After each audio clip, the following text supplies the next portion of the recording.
Não. E a Tati, né, alguém puder abrir em Provérbios 27, 17, eu vou começar com Eclesiastes 10, 10. Primeira Tessalonicenses. Primeira Tessalonicenses 5, 23. Tá. A Tati, Provérbios 27, 17. E isso. É algo que Deus tem colocado no meu coração, é uma mensagem que o Senhor me deu pra mim, assim, falando, ministrando no meu coração sobre a gente, chama assim, afiando a ferramenta, né? Afiando o machado. Quando encontrar, posso ler? Amém.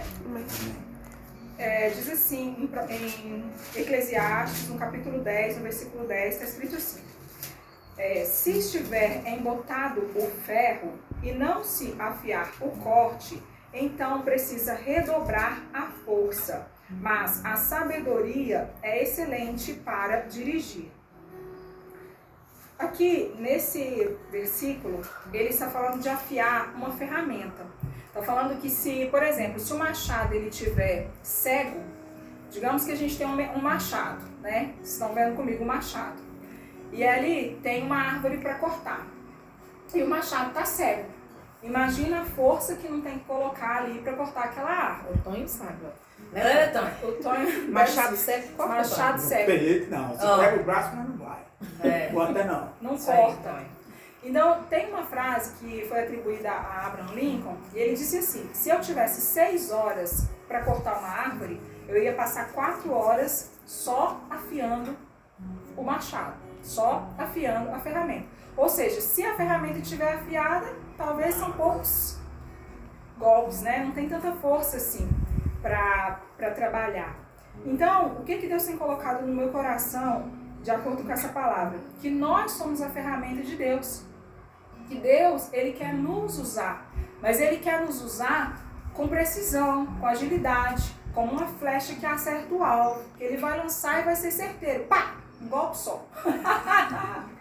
Só que às vezes a gente está enferrujado, né? Às vezes a gente está um pouquinho assim, cego. Enfim, a ferramenta está precisando ser afiada. E nós precisamos nos deixar ser afiados por Ele, para que a gente possa cumprir o propósito dele aqui na Terra. Então, essa palavra propósito, ela é muito usada na igreja, né? No nosso meio. Ah, você precisa cumprir seu propósito, né? Mas nem sempre a gente tem muita clareza, né? O que é esse negócio de propósito? O que significa isso? Qual que é meu propósito aqui na Terra, na vida, na igreja? Muitas vezes a gente não descobre muito rápido, não é fácil de responder essa pergunta, né? Mas tem um autor de um livro que chama Uma Vida com Propósitos, que é o Rick Warren, e aí ele começa a falar que, está até escrito um versículo que ele cita no livro, está escrito aqui, ó, que todas as coisas foram criadas por Ele e para Deus, né?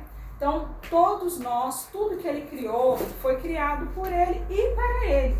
Então, o propósito da nossa vida, nós só podemos descobrir se nós nos voltarmos para Ele, se nós perguntarmos para Ele, se nós começarmos a nos relacionarmos mais com Ele.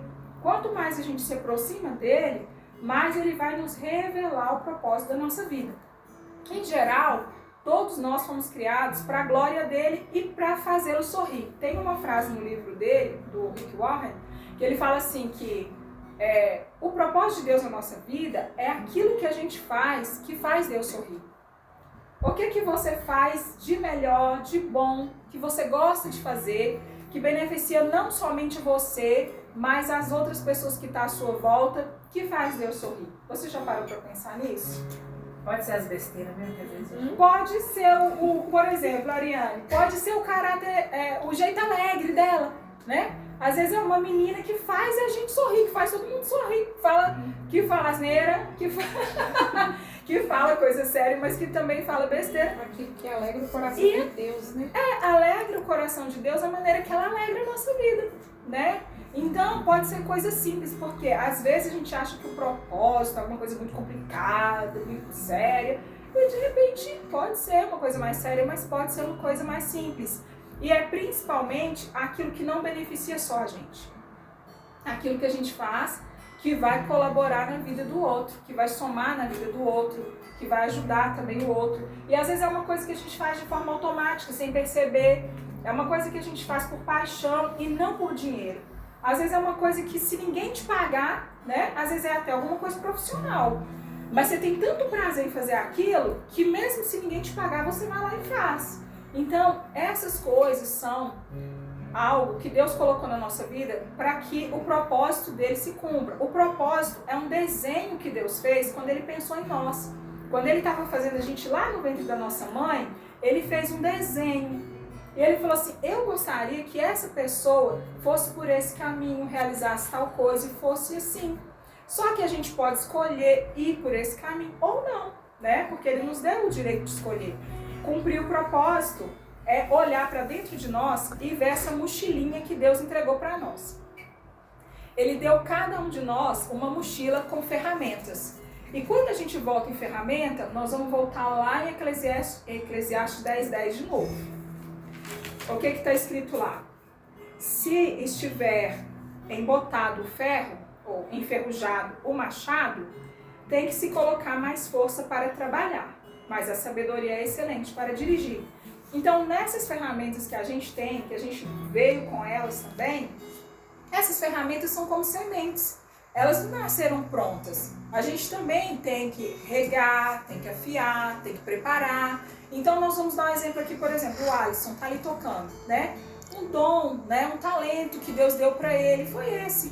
Foi a música, foi esse, né? Ele nasceu já com essa inclinação. Mas se ele não pegar o violão e não ensaiar, e não estudar, e não focar, vai ser mais difícil para ele quando ele pegar o violão num culto desse, não vai? Então, quanto mais ele afiar a ferramenta dele, quanto mais ele tocar, quanto mais ele esforçar, quanto mais ele estudar, quanto mais ele dedicar, mais fácil vai ficar para ele trabalhar daquela ferramenta dele, né? Então, assim, é isso que Deus tem colocado no meu coração sobre o Senhor nos afiar e nos afiar de várias maneiras. Eu não vou ser longo porque a mensagem é de 10 a 15 minutos, mas eu quero colocar também algo que Deus colocou no meu coração, que está em Provérbios 27:17, que é o que eu pedi ali para Tati. 27:17? Não tá enxergando lá. Deixa eu enxergar aqui do céu que Ó, amiga, não, eu trabalhar, viu, gente? Não, amiga, meu Deus do céu. Eu saí correndo, tava dando. Amiga. Pode ir, se quiser correr um pouquinho na sala, pode correr. Provérbios 27:17. Como ferro com ferro se afia.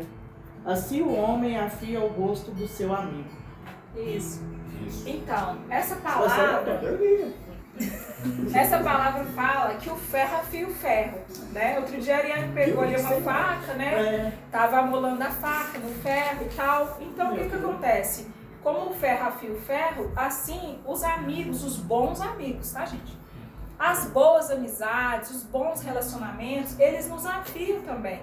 Eles nos preparam, eles colaboram para o nosso crescimento, para o nosso desenvolvimento, às vezes através de um conselho, às vezes através de uma palavra, né? Através da Rosa, ela foi ensinando as meninas dela, a minha mãe, né? Quando a gente era criança, entregou esse conhecimento pra gente. A gente compartilha até hoje esses momentos bons entre nós, É verdade. né? De boas amizades, de bons momentos. Por quê? Porque um vai afiando o outro. Um vai ajudando o outro, um vai transmitindo conhecimento para o outro. E às vezes é até uma repreensão mesmo, às vezes é até uma correção, mas precisa, né? Por quê? Porque através daquela correção ali, a gente se torna uma pessoa melhor.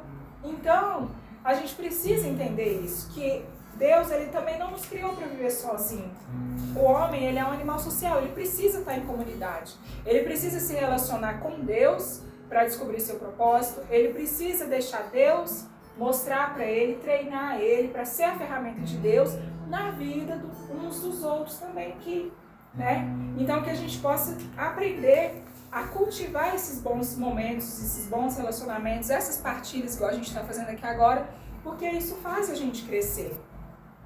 E para finalizar, né, antes de pedir a última referência, teve um pastor que falou assim, uma frase que guardei no meu coração.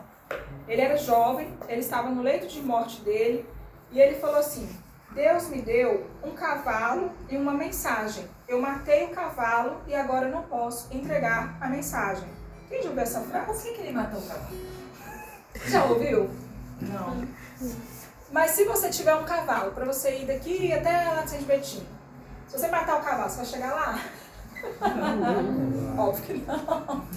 Você tem uma mensagem para entregar ali na frente, né? Você precisa de cavalo. Mas você matou o cavalo, né? Nós matamos. Então, ele, o que ele estava falando? Esse jovem, ele estava falando do corpo dele. Ele estava morrendo e ele não tinha cuidado do corpo dele, do físico dele ali. Entendeu a resposta da sua pergunta? Ah, tá. Entendi. Era subjetivo. Era isso, era uma metáfora. Ele não matou o cavalo de verdade. Tá. Percebeu? A Tati já tava nervosa. Ele deu A Tati, que gosta dos animais, protetora dos animais aqui, né? Todos nós gostamos, mas a Tati parece que é um chamado, né, Tati? É um propósito, né? Só prejuízo. Proposta, às vezes, faz a gente ficar prejuízo. Mas Deus recompensa. Então, o que acontece? Ele estava falando do corpo dele, porque ele estava morrendo, novo, jovem, e Deus tinha dado um chamado para ele. Deus tinha dado uma mensagem para ele entregar. Ele era um pastor, ele tinha coisas para fazer para Deus aqui na terra. Mas ele estava morrendo cedo, antes de fazer o que ele tinha para fazer. E ele sentia que era por uma negligência dele com a saúde dele. Entende? Então, isso ecoou muito no meu coração, concernente ao cuidado da nossa saúde física, né? Então, quando a gente está cuidando do nosso corpo físico, se alimentando bem, fazendo exercício, cuidando da gente, a gente também está glorificando a Deus. Porque nós somos espírito, nós não somos essa matéria aqui, né? Nós somos o espírito que mora lá dentro, temos uma alma e vivemos temporariamente nesse corpo aqui. Enquanto a gente está aqui, a gente precisa dele, né? Então, Deus, ele quer que a gente cuide, que a gente saiba separar a alma de espírito. Nem sempre eu tive discernimento o que era alma e o que era espírito. Para mim era tudo muito misturado. Para mim era tudo muito... E aí de um tempo para cá o Espírito Santo começou a trazer no meu coração. Não, o espírito é como se fosse uma casa vazia, onde o Espírito Santo vem habitar. Ou quando não tem o Espírito Santo também, às vezes o diabo invade, né? A alma é a inteligência, é a mente humana. O centro da nossa personalidade está na nossa alma. E tem também o nosso corpo físico. Então, quando a gente divide, né, o espírito, eu me conecto com Deus. Eu vou cuidar do meu espiritual, vou orar, vou buscar Deus, vou ler a Bíblia. A mente, eu vou cuidar da minha mente, da minha psique, com os profissionais da saúde mental, com tudo que vem de psique, que é a alma. Tem gente querendo curar a ferida da alma com coisa do espírito, né? Jesus cura depressão, ansiedade, cura. Mas isso tudo é coisa da alma, da mente. E que quando a gente não cuida da mente, adoece o corpo, né? Que às vezes somatiza, dá problema. Eu tô com dor nas costas aqui, ó. Estresse emocional, tudo travado, entendeu? Por quê? Do emocional, que adoece o corpo. Então, quando a gente deixa o Espírito Santo nos mostrar, ele nos instrui, como está escrito na última parte desse versículo aqui, ó, o Eclesiastes 10:10. Mas a sabedoria é ótima para dirigir. Ele vai nos dirigir, ele vai nos afiar em todas as áreas da nossa vida. E uma das ferramentas que ele usa para nos afiar muitas vezes é a dor. Ninguém gosta de passar por dor, todo mundo corre dela, mas ela nos ensina muita coisa. Então, em vez de a gente perguntar assim, por que eu estou passando por isso? Joguei pedra na cruz, né? Não, vamos perguntar, o que esse processo quer me ensinar? Porque a gente aprende e aí lá na frente, às vezes, a gente tem ferramenta para cumprir propósito, para ajudar outras pessoas na vida. Então, quero só finalizar com a Ari lendo aqui o último versículo, né? Que é 1 Tessalonicenses 5:23. 5:23. O mesmo Deus da paz vos santifique em tudo, e o vosso espírito, alma e corpo sejam conservados íntegros e irrepreensíveis na vinda do nosso Senhor Jesus Cristo. Amém. Só na conclusão aqui, que ser espiritual não é cuidar só do espírito. Ser espiritual é cuidar do espírito, da alma e do corpo, porque isso glorifica a Deus, isso faz Deus sorrir. Amém? É somente por aí. Glória a Deus. Obrigado por esse tempo de qualidade aqui. Glória a Deus.